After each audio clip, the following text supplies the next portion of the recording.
Hi, I'm Marianne Binetti, and today we're going to talk about spring cleanup and cutting back perennials. So this is late March in my garden in the Pacific Northwest, and this is a time of year when we get to remember the rule: if it's brown, cut it down.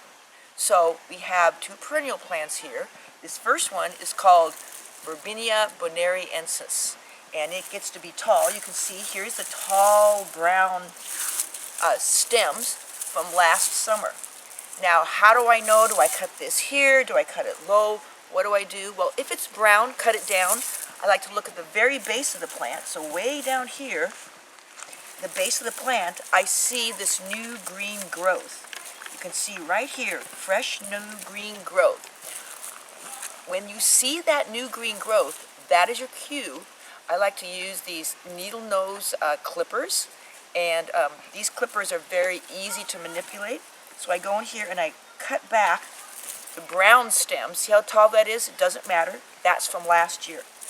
And by cutting back these brown stems, pruning always stimulates growth.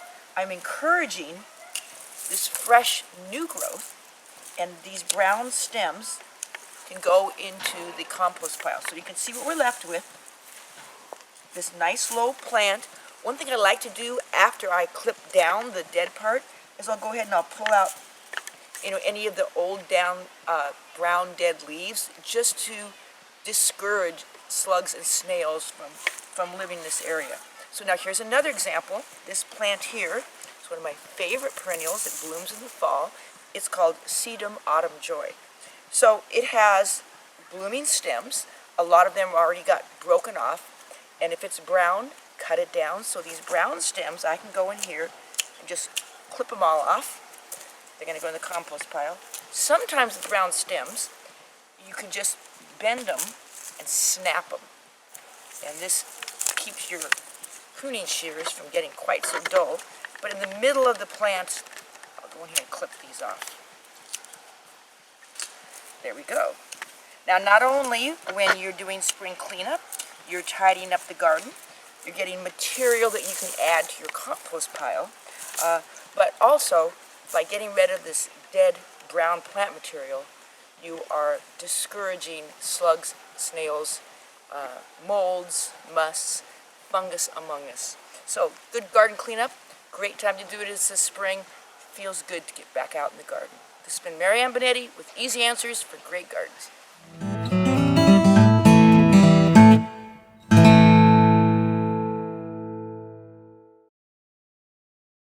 If you enjoyed these gardening tips, subscribe to our channel so you can get updates on new videos and stay in the know about all things gardening. Click the red subscribe button below. See the description below for more information about how to connect with us on PlantersPlace.com, Facebook, and Instagram.